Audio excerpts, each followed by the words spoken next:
네, 오늘은 주 안에서 살아가라라는 제목으로 우리가 하나님의 말씀을 함께 살펴보고자 합니다. 1869년 평안남도 용천에서 태어난 길선주라는 한 청년은 10대 시절 이 가난과 세상의 권력과 이 부정부패를 경험하면서 세상에서 만족을 느끼지 못하고 19세부터 29세까지 이 도교라는 종교에 심취해 있었습니다.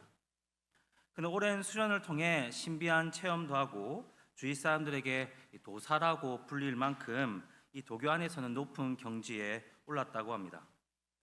그러던 어느 날 이 외국의 선교사들이 평양으로 돌아와 외국의 종교를 전파하고 있다라는 그런 소식을 듣게 됩니다.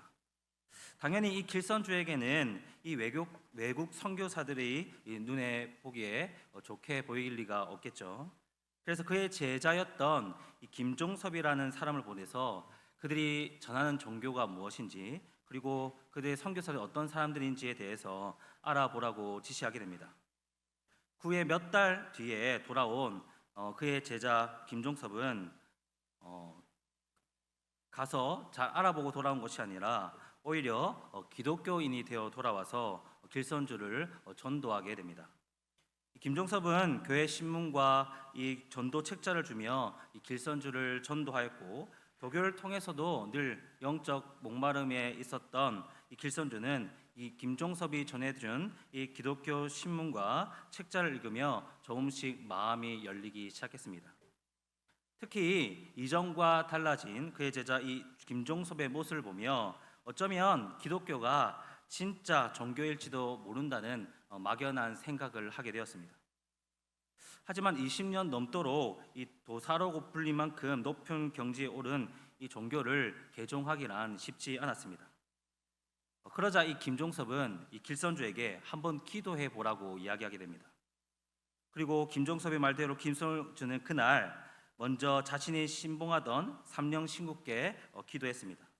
그런데 아무리 삼령신국께 기도해도 오히려 범민만 늘어날 뿐이었습니다. 그때 김종섭은 이 길선주에게 그렇다면 이번에 하나님 아버지께 기도해 보라고 권유합니다. 길선주는 처음에 이 아버지라는 칭호가 너무 낯설었지만 이 길선주는 김종섭의 말대로 하나님께 기도함으로써 그때 기적과 같은 체험을 하게 됩니다. 그리고 자신도 모르게 나를 사랑하는 하나님 아버지 나를 살려주세요라고 외치면서 회개의 기도가 터져나왔고 그때 회심하여 기독교인이 되었다고 합니다. 여러분, 그런데 더욱더 놀라운 일들은 그가 기독교로 회심하고 난 이후부터 시작되었습니다. 그가 기독교인으로 개종한 이후 이전에는 절대 생각할 수 없었던 자신의 머리에 상투를 자르고 그는 성경을 탐독하기 시작합니다. 그리고 목사 후보생으로 평양신학교에 입학하여서 1907년도에 졸업하면서 한국인 최초의 7 목사 중에 한 명이 되게 됩니다. 뿐만 아니라 그는 한국의 최초 7 목사 중 한 명으로서 어떻게 보면 남들보다 높이 세워줄 수 있는 위치였음에도 불구하고 1907년에 장대영 교회에서 열린 부흥에서 갑자기 일어나 사람들에게 자신의 치부를 고백하며 죄를 회개하게 됩니다. 기록에 의하면 그는 정말 비참할 정도로 자신의 죄를 회개하면서 바닥을 대굴대굴 굴렀다 그렇게 이야기합니다. 결국 이 길선주 목사님의 회개가 도화선이 되어서 그 부흥에 참석했던 다수의 교인들이 이 자신의 죄를 고백하는 회개에 동참하게 되고 그 이후에 우리가 잘 아는 1907년에 평양 대부흥 운동이 시작되었다라고 합니다. 그리고 그는 한국교회의 이 새벽 기도를 정식으로 맨 처음 시작한 인물이기도 했으며 평생 동안 부흥회를 돌아다니며 하나님 나라에 대해서 설교하면서 인생의 마지막 순간까지 이 설교단에서 영적 부흥과 하나님의 나라에 대해서 끝까지 설교하면서 한국 장로교회의 기억에 남을 만한 인물로 꼽히게 됩니다. 여러분, 이 길선주 목사님은 청년 시절 20년 동안 이 도교에 심취한 인물이었지만 그가 회심한 이후의 모습을 보면 결코 이전과 같지 않은 이전과는 다른 삶을 살았다고 할 수 있습니다. 여러분 어떻게 그가 이렇게 기적처럼 변할 수 있었을까요? 그가 그렇게 변할 수 있었던 것은 당연히 예수님을 만남으로 말미암아 기독교로 회심한 순간부터 나타났다라고 할 수 있지만 어쩌면 더 중요한 것은 그가 회심한 이후에 오직 하나님의 영광을 나타내고 복음을 위해 자신의 평생을 바쳤기 때문이었다라고 그렇게 평가할 수 있을 것입니다. 여러분 오늘 본문 말씀은 이 길선주 목사님의 회심 이후의 그런 삶을 잘 표현해 주고 있습니다. 여러분 6절을 보겠습니다. 6절을 보면 그러므로 너희가 그리스도 예수를 주로 받았으니 그 안에서 행하되라고 말씀하고 있습니다. 여러분 이 6절 말씀에 보면 이 행하되라고 마지막에 번역된 이 단어는 NIV 성경을 보면 continue to live라는 단어로 되어 있습니다. 여러분 무슨 뜻이겠습니까? 바로 이 주 안에서 행한다라는 이 말씀은 주님 안에서 계속해서 주님 안에서 지속적으로 살아간다라는 것을 뜻합니다. 이제 우리가 예수 그리스도를 주로 믿었으니 이제는 오직 주 안에서 계속해서 지속적으로 살아가야 한다라는 그 말씀을 우리에게 해주고 있는 겁니다. 여러분 길선주 목사님은 예수님을 주로 영접하고 회심한 후에 이전과는 다른 삶을 살았다 했습니다. 그에게 있어서 이전과는 다른 삶이란 바로 더 이상 자신을 위한 삶이 아닌 주 안에서 지속적으로 주 안에서 계속해서 살아가는 삶이었습니다. 회심 이전에는 우상을 따르고 자신의 만족과 유익을 위해 살아가는 삶이었다고 한다면 회심 이후에는 주 안에서 지속적으로 살아가는 삶을 살았기 때문에 우리가 모두 다 아는 1907년도에 평양 대부흥 운동의 도화선 역할을 할 수 있었던 것입니다. 그렇다면 여러분 주 안에서 지속적으로 주 안에서 계속해서 살아가기 위해서는 우리에게 무엇이 필요하겠습니까? 오늘 말씀에서는 총 3가지를 우리에게 말해주고 있습니다. 그 3가지 중 첫 번째는 무엇이냐면 바로 주 안에서 뿌리를 박아야 한다라는 겁니다. 여러분 7절 말씀을 보면 가장 먼저 그 안에 뿌리를 박으며 라고 그렇게 말씀하고 있습니다. 여러분 대부분 씨앗은 다 큰 식물이나 나무에 비해 정말 작지 않습니까?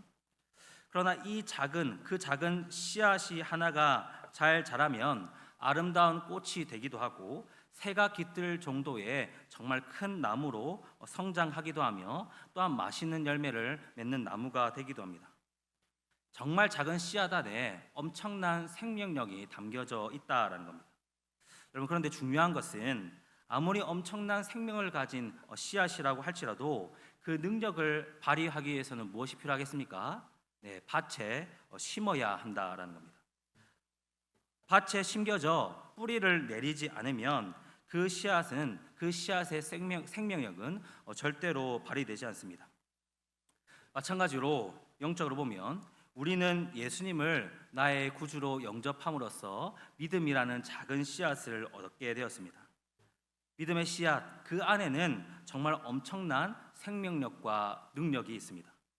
그러나 그 믿음의 씨앗이 정말 온전한 능력으로 발휘되기 위해서는 좋은 밭에 심겨져 뿌리를 내려야 합니다. 여러분 좋은 밭이란 무엇이겠습니까? 바로 예수님의 인격 안에, 예수님의 십자가 안에, 예수님의 말씀 안에 그 믿음의 씨앗이 심겨질 때에 그것이 뿌리가 내려 그 씨앗 안에 있는 엄청난 생명력과 능력이 온전히 발휘될 수 있다라는 것입니다. 여러분 또한 식물이 이 뿌리를 내리면 그 식물은 그 뿌리를 통하여서 엄청난 자양분을 얻어 성장하게 됩니다. 땅속 깊은 곳까지 뿌리를 내려 풍부한 자양분을 얻어야만 건강한 식물로 자라서 꽃을 맺고 맛좋은 열매를 맺을 수 있는 겁니다.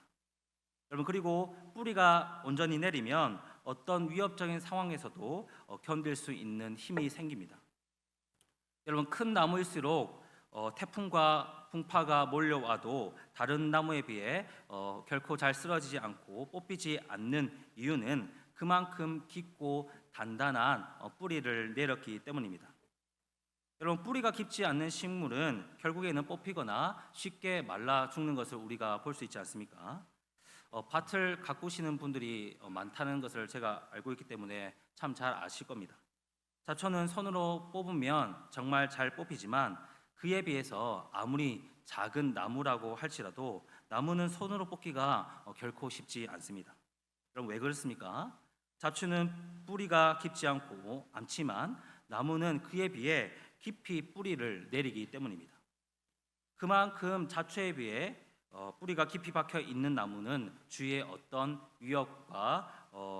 위협에도 잘 견딜 수 있다라는 겁니다. 여러분, 이처럼 우리도 예수님이라는 그 터 안에 그 믿음의 뿌리를 깊게 내리기를 사모해야 합니다.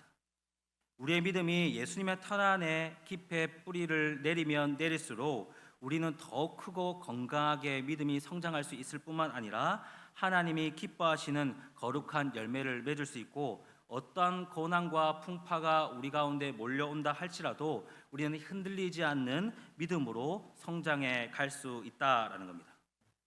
물론 그러한 일들이 우리의 능력이 아닌 오직 예수 그리스도의 능력만으로 가능하다는 사실을 꼭 믿으시기 바랍니다.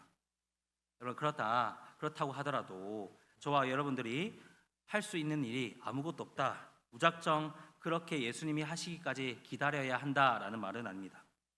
우리의 믿음이 더욱더 깊이 뿌리를 내리고 견고해지기 위해서는 우리는 그 주님의 인도하심을 신뢰하고 그 말씀을 쫓아 살아가야 하는 것입니다. 어떤 상황 속에서도 주님의 그 말씀과 주님의 인도하심을 신뢰하는 노력과 그 말씀을 쫓으려는 그 과정을 통하여서 우리의 믿음의 뿌리는 더욱더 굳건하고 더욱더 깊게 뿌리를 내림으로 우리의 믿음은 더욱더 잘 성장해 나아갈 수 있을 것입니다.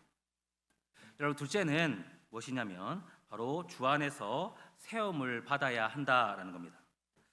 여러분, 우리가 주님께 뿌리를 내렸다면 이제 우리는 주님 안에서 또한 잘 세워져야 합니다. 여러분, 세워져야 한다는 것은 어떠한 기초 위에 건물이 지어지는 것을 뜻합니다.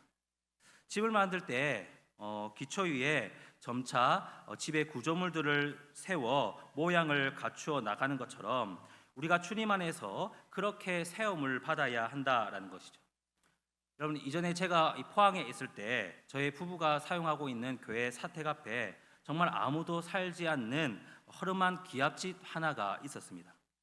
창문도 깨어지고 벽도 일부가 부서져서 주위에는 풀이 뭉성하게 자라서 정말 보기에도 정말 흉측한 건물이 하나 있었던 겁니다.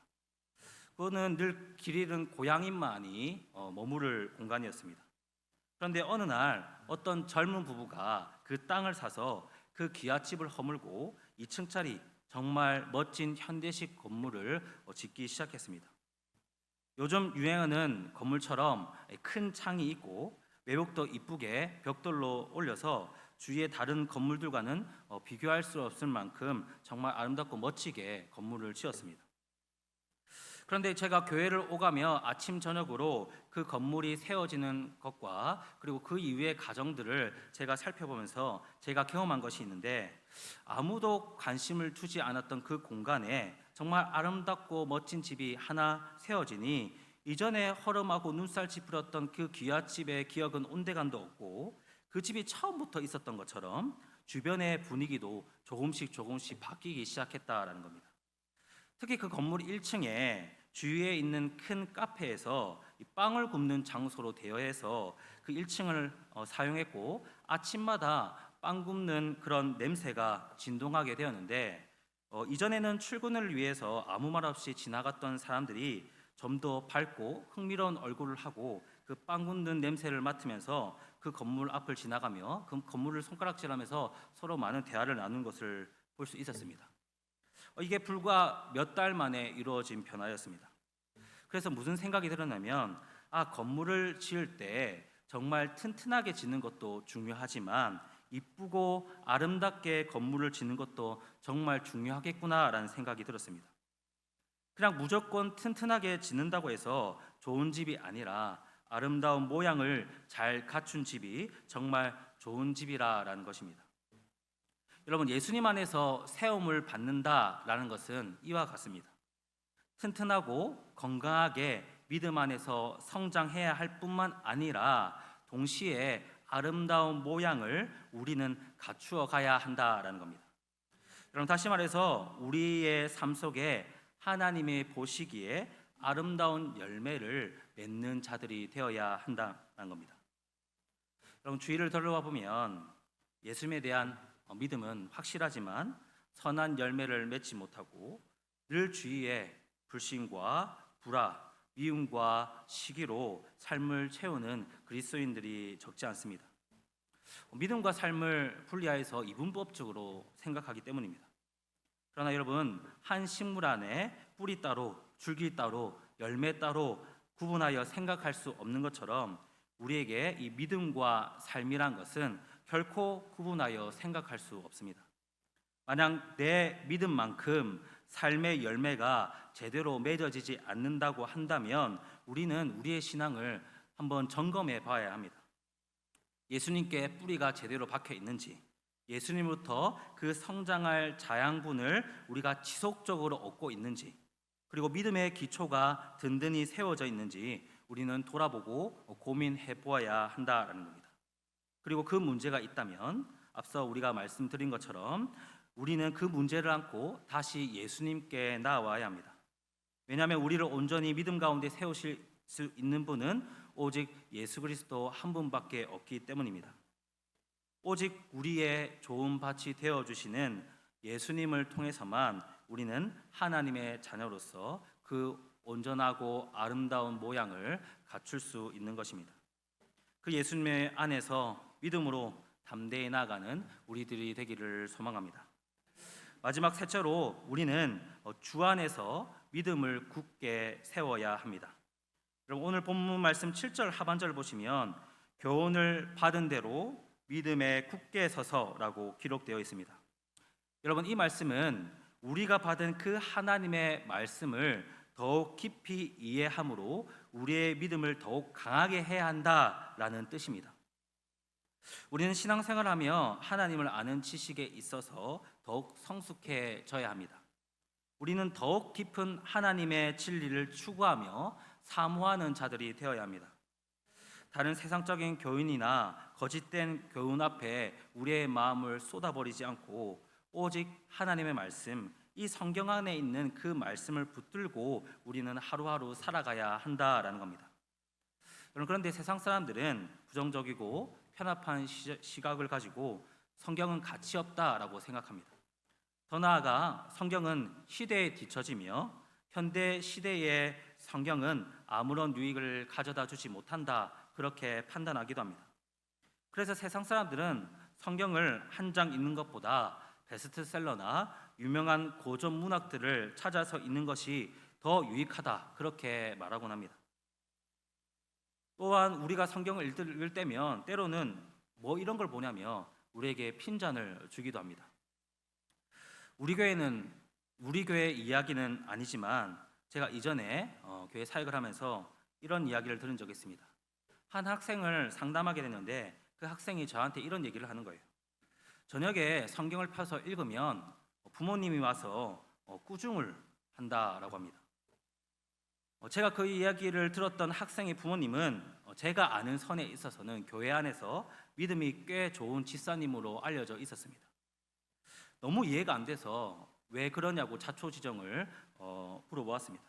그런데 그 친구가 이야기하기를 성경책은 대학교 가서 많이 읽으면 되니까 지금 이 시간에는 영어 한 문제 더 풀고 수학 한 문제 더 풀고, 그것도 싫으면 도서관에서 베스트셀러나 문학집을 하나 책 빌려서 그걸 먼저 보는 게 지금은 딱 그때다, 그렇게 얘기했다라는 겁니다. 그 얘기를 들으면서 어느 정도 이해가 되면서도 뭔가 모를 이 마음속에 깊숙한 곳에서 쓸쓸함이 몰려왔습니다. 너희 부모님이 무슨 그런 이야기를 했냐며 집사님을 나무랄 수는 없었고, 그냥 그 학생에게 넌 충분히 지금도 잘하고 있어, 꾸준히 성경책을 읽어라, 그렇게 대답하긴 했지만 제 마음은 정말 쓸쓸함을 감출 수 없었습니다. 여러분, 정말 이 성경이 시대에 뒤처진다거나 베스트셀러나 수학 한 문제, 영어 한 문제 더 푸는 것보다 여러분 성경의 가치가 떨어진다고 할 수 있는 겁니까? 여러분 오히려 성경은 그 어떤 베스트셀러보다 어떤 유명한 고전문학 작품보다 비교할 수 없는 가치를 가지고 있습니다.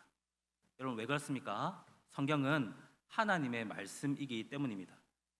우리는 이 성경 안에 있는 하나님의 말씀을 통하여 하나님과 더욱 깊은 교제를 나눌 수 있고 영원한 생명을 얻게 되어지며 이전에 몰랐던 하나님을 새롭게 매번 발견할 수 있습니다.